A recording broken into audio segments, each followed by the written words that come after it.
Good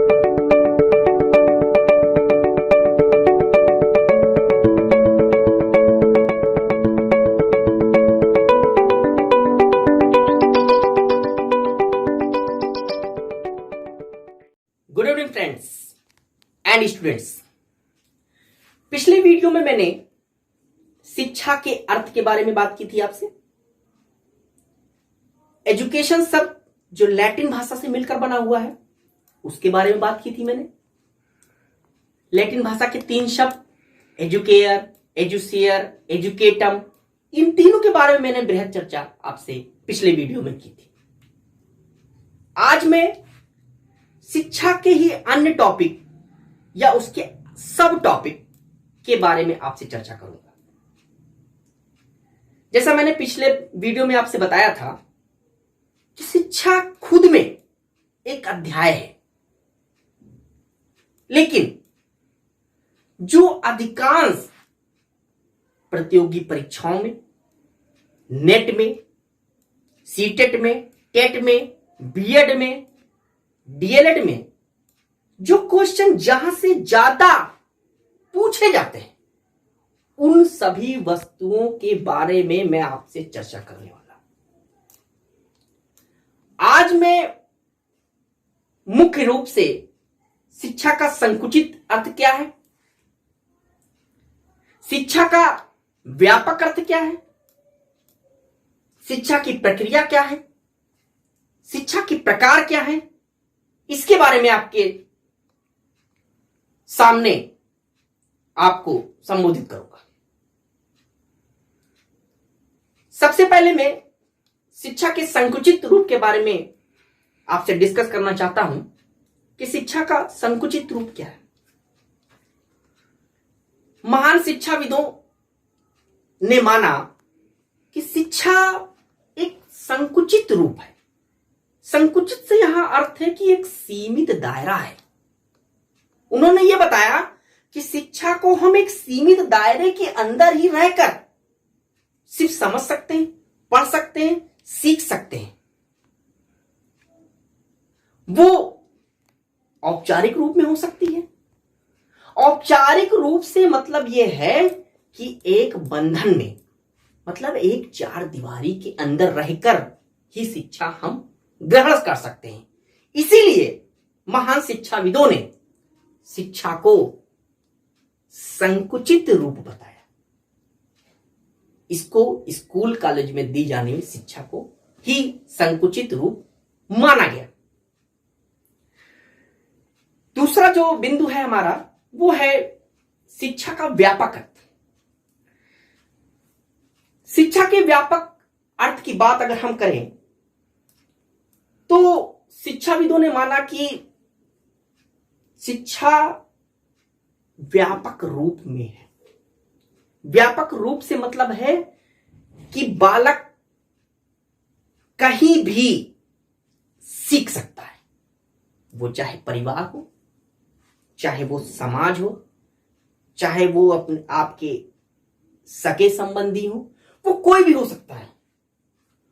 जहां से वो लर्न करता है, जहां से वो गेन करता है, सीखता है,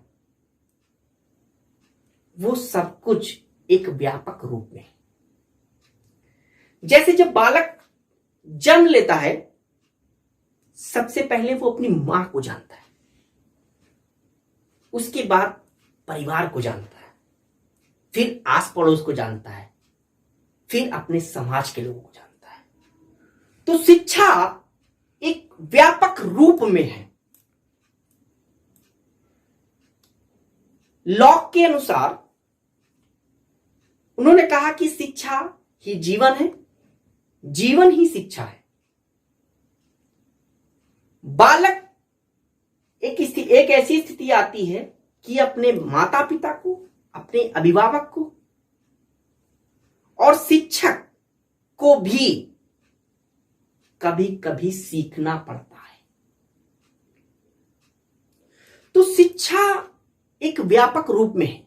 शिक्षा एक जीवन पर्यंत चलने वाली प्रक्रिया है। बालक जब से जन्म लेता है और मृत्यु पर्यंत तक बालक सीखता रहता है। दूसरे टॉपिक के बारे में हम बात करें तो जो एक महत्वपूर्ण टॉपिक है कि शिक्षा की प्रक्रिया क्या है। काफी प्रश्न इस पर पूछे जाते हैं कि शिक्षा की प्रक्रिया क्या क्या है। तो मुख्यतः दो तरह की शिक्षा प्रक्रिया को माना जाता है। एक तो द्विमुखी प्रक्रिया जिसे डाइपोलर कहते हैं, और एक त्रिमुखी प्रक्रिया जिसको ट्राइपोलर कहते हैं। सबसे पहले हम बात करेंगे कि द्विमुखी प्रक्रिया है क्या। जॉन एडम्स महोदय ने माना कि शिक्षा में दो लोगों का होना अति आवश्यक है। कौन कौन? क्योंकि शिक्षा प्रक्रिया को हम तभी संपन्न कर पाएंगे जब दो लोग उसमें इन्वॉल्व होंगे, एक तो शिक्षक, एक शिक्षार्थी। क्योंकि इन दोनों के बिना शिक्षा प्रक्रिया को हम सुचारू रूप से चला ही नहीं सकते। किसी भी संस्थान में, किसी भी कॉलेज में, किसी भी स्कूल में बहुत ही अनुभवी या प्रशिक्षित अध्यापक हो, लेकिन अगर छात्र ही ना हो तो क्या शिक्षा प्रक्रिया सुचारू रूप से चल सकती है? बिल्कुल नहीं। इसलिए जॉन एडम्स महोदय ने जो माना कि शिक्षण प्रक्रिया दोमुखी है तो वो सत्य है, क्योंकि शिक्षा में दो लोगों का होना तो अति आवश्यक है। उसके बिना हम शिक्षा की कल्पना ही नहीं कर सकते। इसी के साथ नेक्स्ट जो बिंदु है वो शिक्षा की त्रिमुखी प्रक्रिया। त्रिमुखी प्रक्रिया के बारे में हम बात करें तो जॉन डेवी एवं उनके अन्य साथियों ने शिक्षा को त्रिमुखी प्रक्रिया के बारे में बताया। उन्होंने जॉन एडम्स की दोमुखी प्रक्रिया को नकार दिया और उसमें थोड़ा सा संशोधन कर दिया। उन्होंने कहा कि शिक्षा में दो लोग तो ठीक है, लेकिन एक तीसरा पहलू भी होना चाहिए। शिक्षक, शिक्षार्थी और पाठ्यक्रम। क्योंकि शिक्षक भी हो, शिक्षार्थी भी हो, लेकिन अगर पाठ्यक्रम नहीं होगा तो शिक्षण प्रक्रिया कंप्लीट नहीं हो सकती। इसीलिए ये जो तीसरा पहलू है पाठ्यक्रम, उसका भी होना अति आवश्यक है। इसीलिए जॉन डेवी एवं उनके अन्य साथियों ने शिक्षा को त्रिमुखी प्रक्रिया बताया, जिसमें शिक्षक, छात्र और पाठ्यक्रम। लेकिन आधुनिक पुस्तकों में इसमें थोड़ा संशोधन किया गया है। आधुनिक पुस्तकों में यह माना गया है कि पाठ्यक्रम के साथ साथ सामाजिक वातावरण का होना भी आवश्यक है। सामाजिक वातावरण से यह मतलब है कि मान लीजिए किसी क्लास में अगर अनुकूल वातावरण नहीं है, मान लीजिए कि बिल्कुल अंधेरा हो, तो क्या शिक्षण प्रक्रिया हो पाएगी? नहीं हो पाएगी। या बहुत ज्यादा ठंड हो तो क्या बच्चे सीख पाएंगे? नहीं सीख पाएंगे। तो इसीलिए शिक्षक, शिक्षार्थी, पाठ्यक्रम के साथ साथ सामाजिक वातावरण का अनुकूल होना भी शिक्षा प्रक्रिया के लिए आवश्यक है।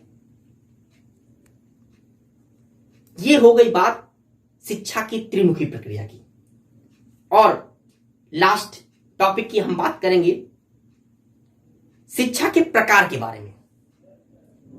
शिक्षा के मुख्यतया 3 प्रकार माने गए हैं: औपचारिक शिक्षा, अनौपचारिक शिक्षा और निरौपचारिक शिक्षा। औपचारिक शिक्षा के बारे में पहले हम डिस्कस करेंगे कि औपचारिक शिक्षा क्या होती है। औपचारिक शिक्षा वह होती है जिसमें सब कुछ नियत होता है, निश्चित होता है। जैसे स्कूल, विद्यालय, कॉलेज। आपको ही पता है कि विद्यालय में सब कुछ नियत है, टाइम टेबल नियत है, सिलेबस उसका नियत है, निश्चित है, आपको पढ़ाने वाले अध्यापक निश्चित है, बैठने की जगह निश्चित है। एक तरह से माना जाए तो औपचारिक शिक्षा एक चार दीवारी के अंतर्गत दी जाने वाली शिक्षा है। औपचारिक शिक्षा एक बंधन में दी जाती है, इसे ही फॉर्मल एजुकेशन कहते हैं। दूसरी जो शिक्षा है वो है अनौपचारिक शिक्षा। अनौपचारिक शिक्षा को अकस्मात, आकस्मिक या स्वाभाविक शिक्षा मानी जाती है, या हमें परिवार के द्वारा, समाज के द्वारा व अन्य जगहों से जो हमें शिक्षा ग्रहण होती है वो सभी अनौपचारिक शिक्षा होती है। इसके अंतर्गत परिवार आ सकता है, समाज आ सकता है, आपका टेलीविजन आ सकता है, रेडियो आ सकता है।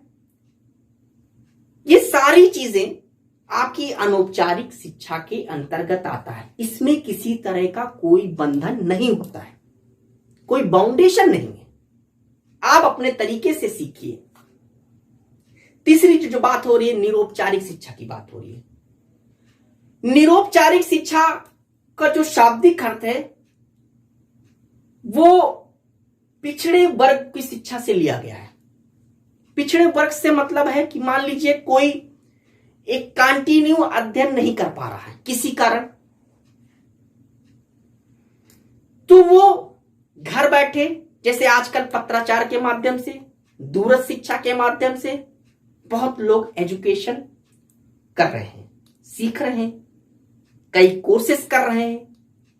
तो इसके अंदर मुक्त विश्वविद्यालय, पत्राचार वाले, जैसे आपके यूपी में उत्तर प्रदेश रांची टंडन मुक्त विश्वविद्यालय है, उससे घर बैठे आप शिक्षा ग्रहण कर सकते हैं और कोई भी कोर्स आप ज्वाइन कर सकते हैं।